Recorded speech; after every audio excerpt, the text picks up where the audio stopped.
I will try to respect the time limits. I have a lot to say, but at the same time I will try to be brief, because the topic is indeed very complex. As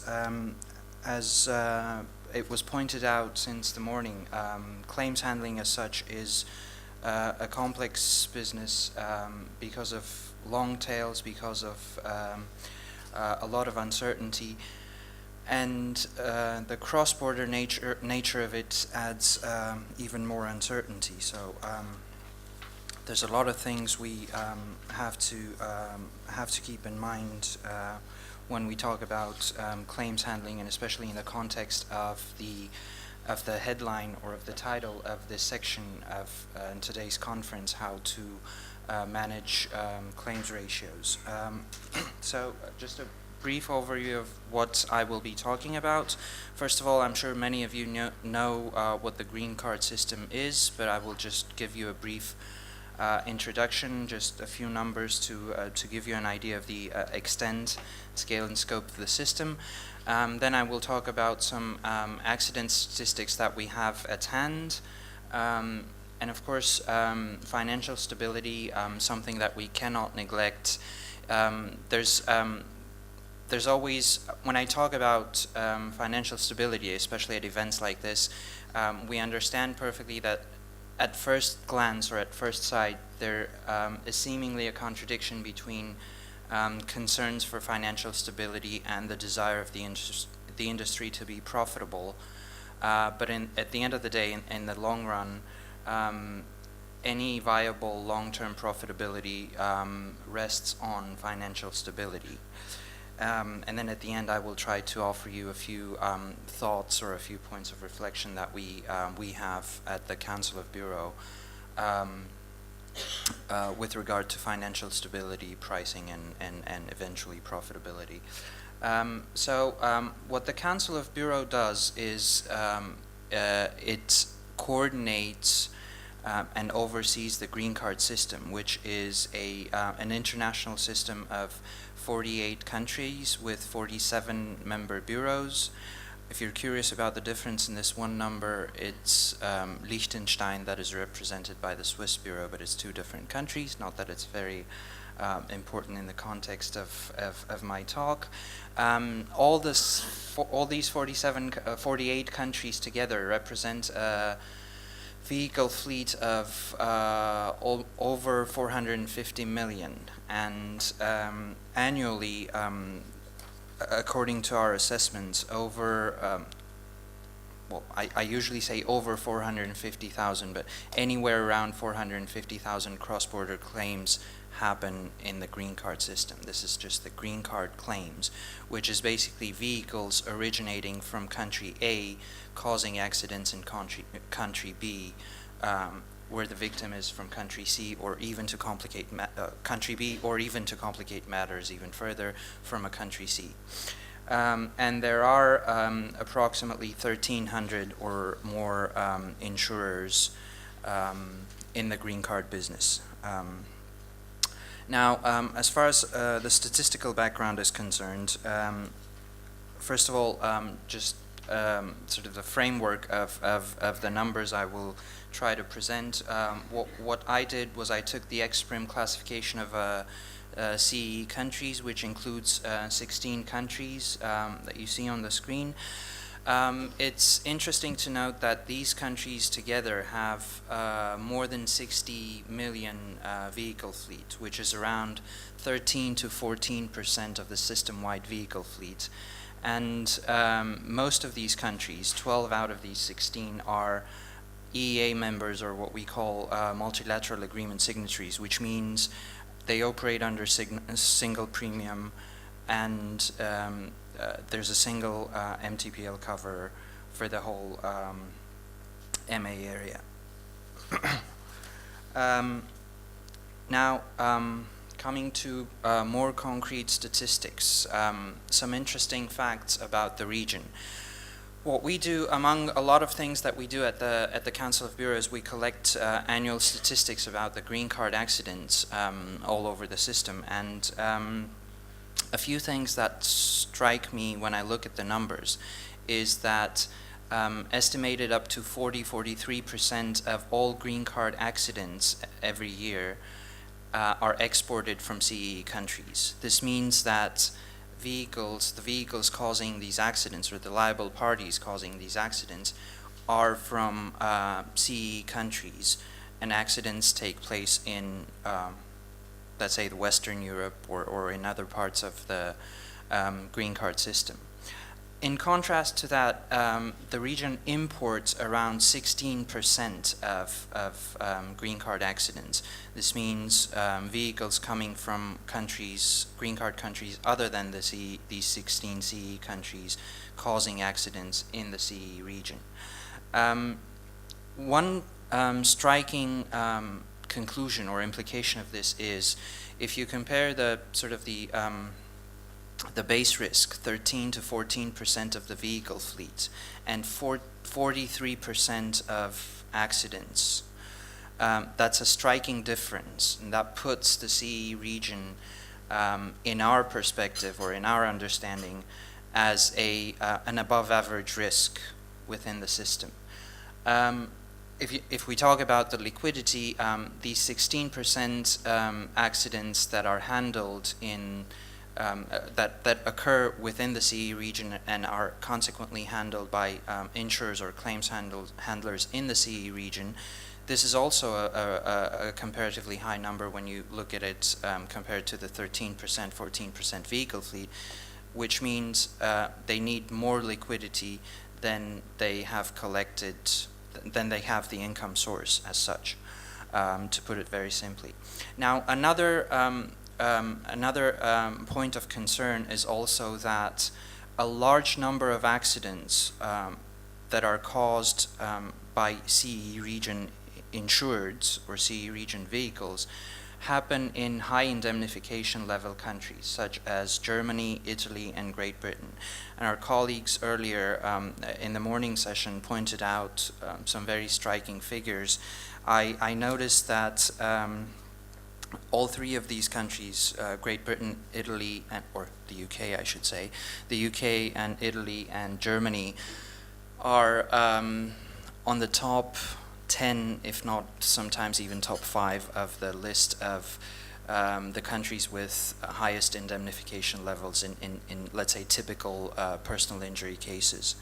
Now, if I try to put a very rough ballpark figure to this, I would say that half or more than half of the accidents caused by CE region vehicles happen in these 3 countries. That's, in my view, at least for me personally, it was a number that had to sink in for a moment, with all of its implications on the claims ratios and on the costs. Now, to give you a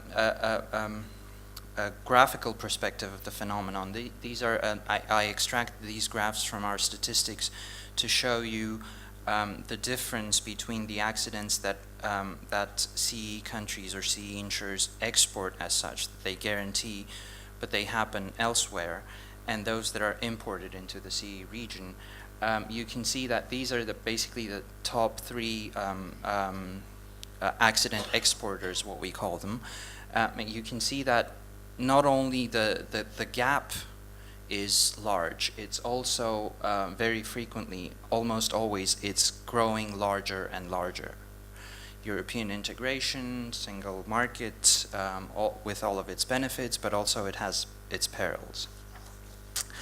Now, another thing that we look at at the Council of Bureau, and that's perhaps worthwhile mentioning in this context, is what we call the online guarantee calls.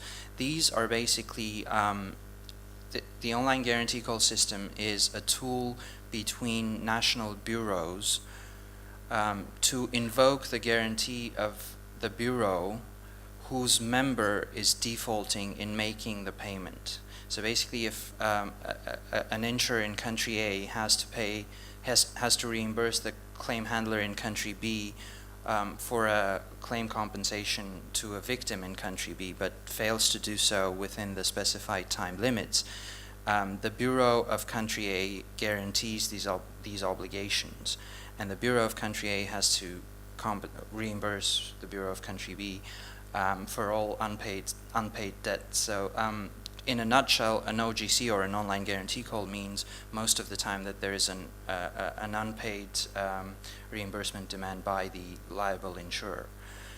When we look at OGC statistics, we see that, again, the number of OGCs and the amount of OGCs paid by CE region bureaus is disproportionately higher than, let's say, the base vehicle fleet. Another alarming phenomenon that we see is that the growth is for this region is much faster than the system-wide average. And also, we see that for some countries in this region, the OGC incidence, which is, if I try to explain it roughly, how many claims out of, let's say, 10,000 end up with an OGC, which means end up with some kind of a default of an insurer. This OGC incidence is also very high for some countries in the region. If I give you the numbers, the system-wide average rule of thumb is that anywhere between 50 to 55 accidents out of 10,000, or 50 to 55 claims out of 10,000 end up in an online guarantee call. Now, the CE regional average of this indicator is lower than the system-wide average. It's, let's say, 36 out of 10,000 accidents, but there are individual countries for which this number can go as high as 149 out of 10,000 accidents, or 10,000 claims. So, the takeouts from this part of my presentation is that the region has a bigger share of OGCs, larger average amounts of OGCs, which ties back to my earlier notion of accidents, a large portion of accidents happening in higher indemnification countries, and these, let's say, negative statistics are growing much faster for the CE region. Which brings me to my sort of key message of this presentation, that financial stability is a major challenge for the green card system as a whole in the context of cross-border claims handling, but it's also even more so important, or even more important, for the CE region. Just to substantiate my claim, more than 1,000 cross-border accidents happen per day within these 48 countries, and there are cross-border cash flows involved at all times. And these cash flows are between multiple stakeholders or multiple participants of the system. And the system, this is very important to keep in mind, that the system works based on trust. Pay first, argue later. The insurer always reimburses, as a rule, reimburses the claim handler first before arguing or trying to raise their disagreement with the specifics of the case. I will come to this again later. Why it's even more important for the CE region? Because, as I said, we see the region as, well, the statistics show the region to be an above average risk compared to the overall system. Most countries in this region are net exporters of accidents, which puts indirectly puts an additional strain or an additional pressure on the solvency of liquidity of insurers from these countries, and on the bureaus consequently, because bureaus are always the guarantors of the obligations of their members. The exposures are comparatively larger. We spoke about this, and it's an open question whether there is sufficient financial discipline in paying out reimbursements on time, which is evidenced by the OGC statistics that I shared with you a couple of minutes ago.